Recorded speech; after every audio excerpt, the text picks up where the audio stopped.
Focus. Ideate. Innovate. Enable.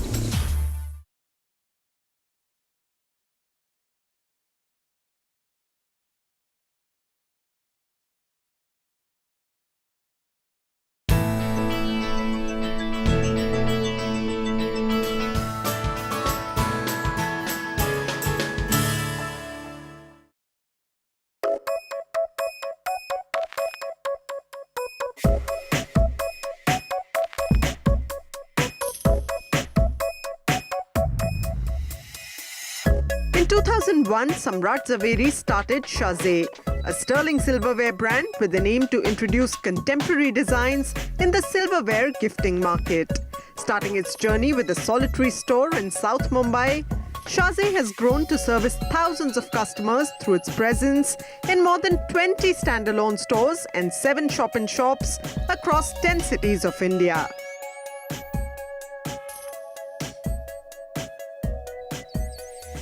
Over the last 16 years, Shaze's product range has expanded to include jewelry, scarves, watches, wristbands, home decor, office decor, and religious idols as well.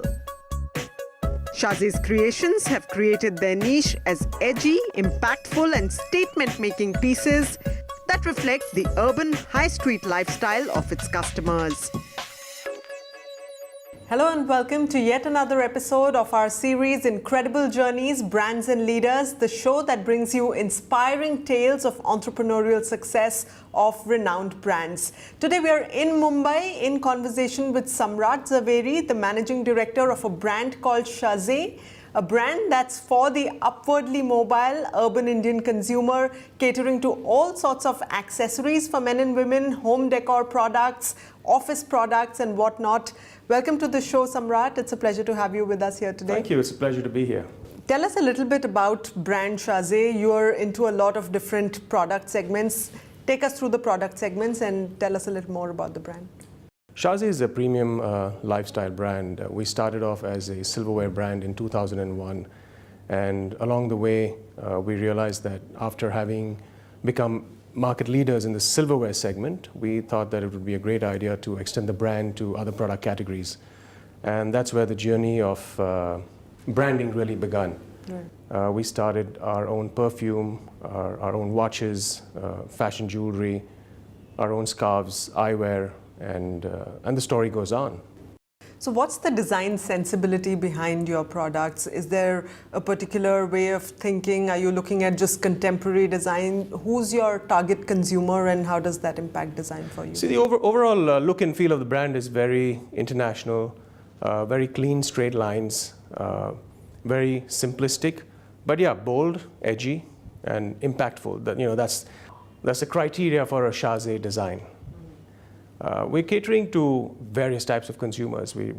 Our typical consumer is an upwardly mobile Indian consumer, well-traveled, well-educated, highly aspirational, right. Okay, and a consumer that's discerning in their buying habits. So it's a consumer that has international tastes, yeah. And our brand itself is positioned very international. As you can see, that there is nothing specifically relating to any region or origin as such. Right. Because what we try to say is that it's not where you come from that matters, it's where you're headed. That's more important. Right. Over the years, what would you say have been your biggest challenges in the Indian market? You know, when you're building a brand in a market like India, you're going to have challenges on a daily basis. So for example, it was difficult for us to find good retail space, and that's still a challenge. Right. It's difficult for us to create good design content. We have to really try hard to bring that out. We have to, unfortunately, go to other countries to bring that in. So in some sense, that's still a challenge. But one of the biggest challenges that has been for us, and I think we've overcome that now, is that of a mindset of building a brand. Culture and the DNA that we had to bring into our team, that took the longest time for us. Right. A lot of energy. But I think we've overcome that. So do you source your products or do you manufacture them? Take us through the process that happens. So we don't manufacture and we don't source, we curate our products.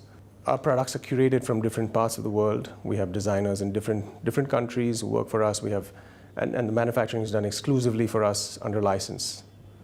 So in that sense, we control the manufacturing to that extent. What's the expansion plan, and are you looking at tapping markets overseas as well? Well, I think, opening more outlets, reaching out to more consumers, that's only going to be an activity that's always on. What we try and focus on really is how we are going to be more and more relevant to our consumers' lives on a daily basis. And that's where we go back to the drawing board, from creating design to product development, research.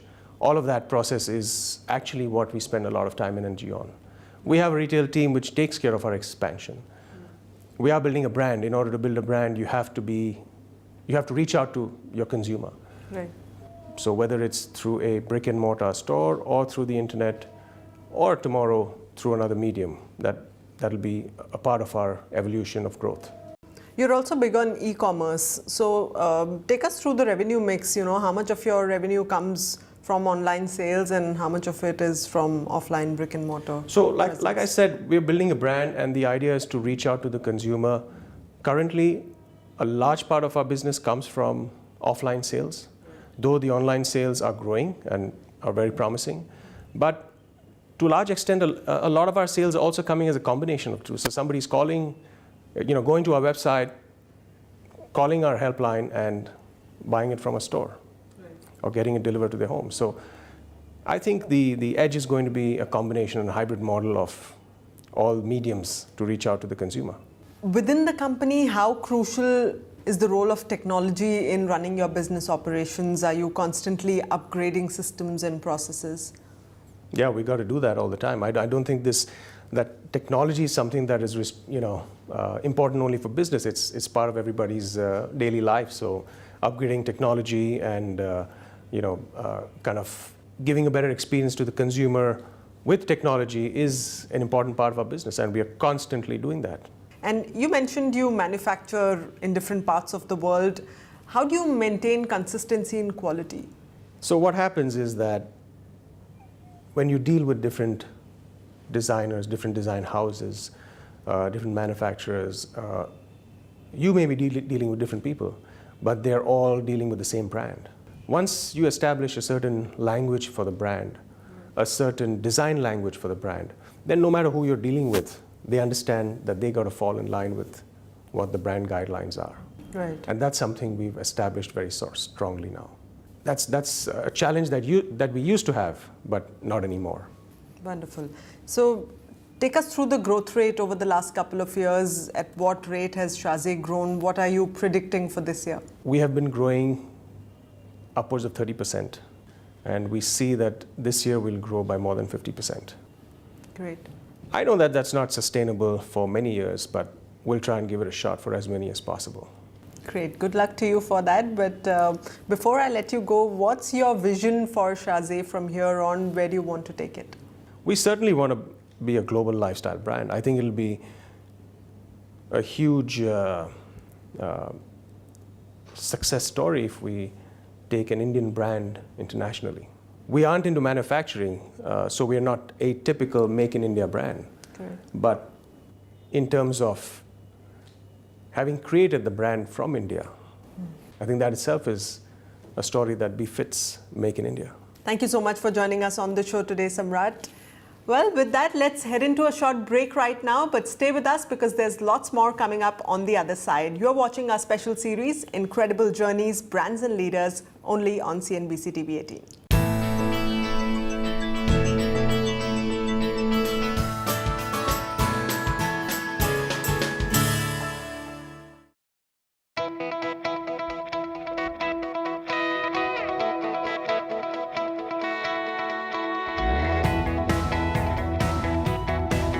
Founded in 2014, Medusa by Sonal Jindal is a fashion and lifestyle exhibition brand that brings together promising Gen Next designers onto a global platform where they showcase their eclectic collections to discerning fashion aficionados.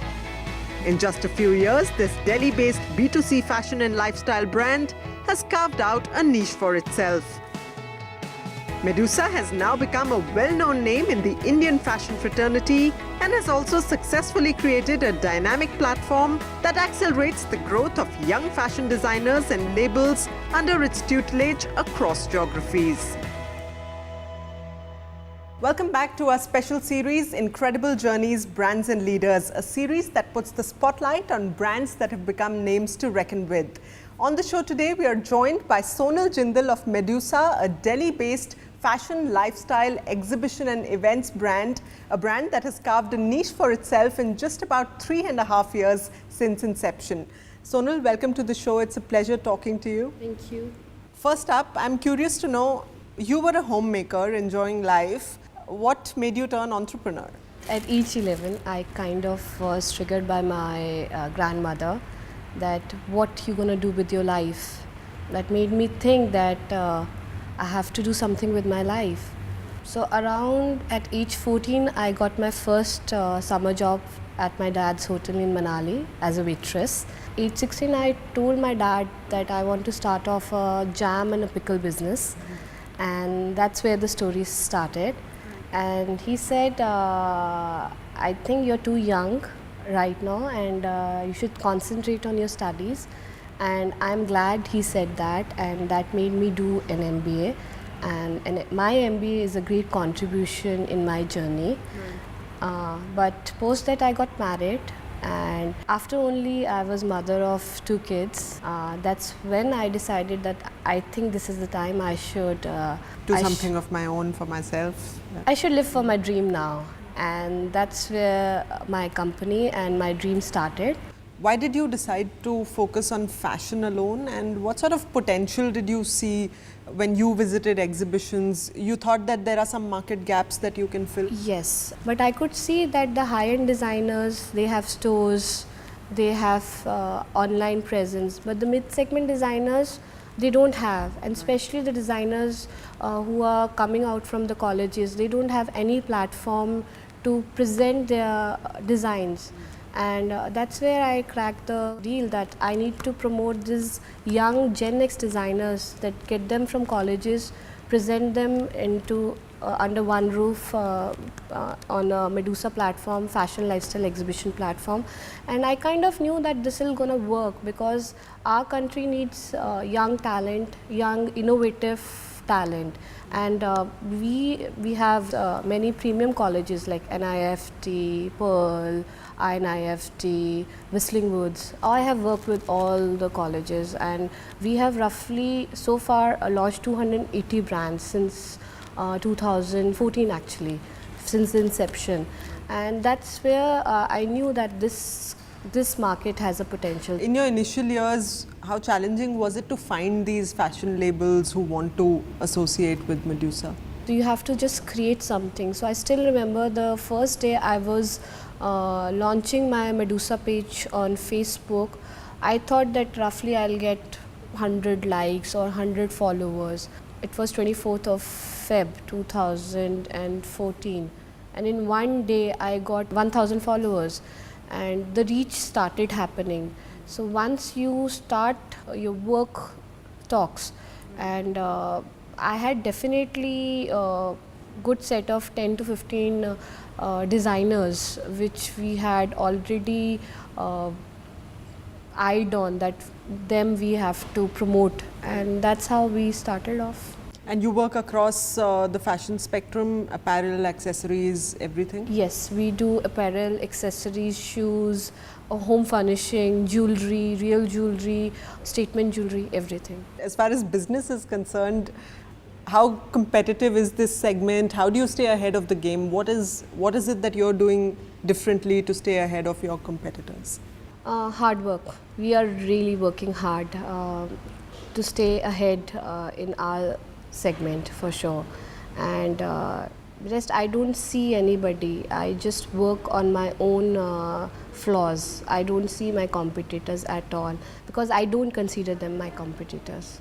Yeah, in today's structure, for sure, the economic structure of the country is different, but we have cracked the code by that innovation and creativity, and from a grassroots, how because we have worked from the ground level, and how from a ground level to see the upper level and how to penetrate better into the national and the international segment. Talking of economic and financial structure, has the GST impacted business for you? It has, but we are going to cover it up. So you're into both B2B as well as B2C events. Tell us how many designers can sort of showcase at one particular exhibition. What is the philosophy with which Medusa launches brands? Is there a particular way in which you choose the labels that can showcase with you? Yes, definitely. There's a philosophy that we work on craftsmanship. First of all, how good the craftsmanship of a designer, how good the designer is in his or her creativity. Actually, we make them good salesperson with the platform Medusa. So first we look for the craftsmanship, second we look for the creativity, and third we groom them into a great salesperson through our B2C platform, which is fashion lifestyle exhibitions. And so far we have worked with 1500 designers. Okay, so currently how many cities are you operating in, and what's the expansion plan? Okay, currently we are operating in 4 cities, Delhi NCR, Delhi, Gurgaon, Bombay, Calcutta, and we have already worked in London and America, and we are expanding on our B2B platform in London, Hong Kong, Tokyo, New York. So if you were to look at the entire bouquet of services that Medusa offers, can you just break that down for us? What are the various services that you offer to a brand which comes on board with you? We definitely give them, see, Medusa is a service-oriented company. It is a fashion company, but it gives services to the fashion designers. So when we have to break, we give them social media presence, we give them presence in the market space, where, because Medusa is a known brand, so if Medusa is launching somebody, the people watch out, people come. So when we talk about the footfall which come to Medusa, the 10,000 footfall is not only the Delhi footfall. People across the country come and visit, and that's where they get the mileage, the designers get the mileage, they get noticed. And definitely we groom them with the sales trick, that how you have to do the sales at Medusa, because making a garment, a creativity is a different genre altogether, and sales is a different genre. So we groom them into a good salesperson. If you were to look back at the last 3.5 years, what would you say have been your biggest achievements? In last 3.5 years, my first event happened, and my target audience was 500. For one-day show, where roughly 2,000 people turned up, and my target for 2017 was the real buyers, and if I get a footfall of 10,000 real buyers, I think I have achieved.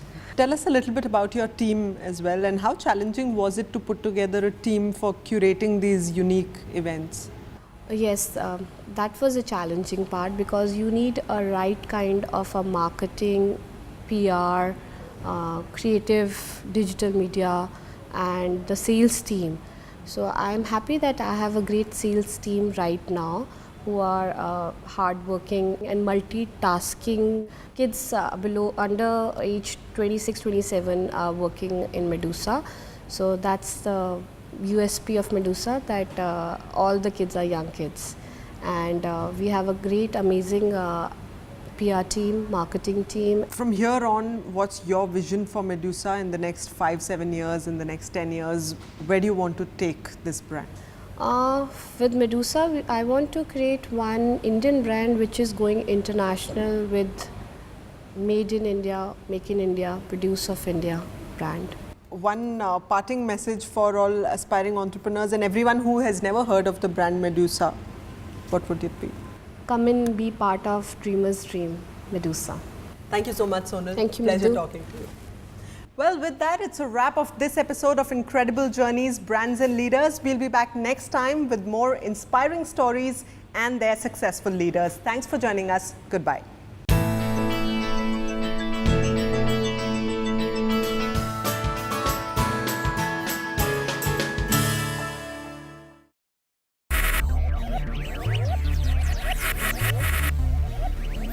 Focus.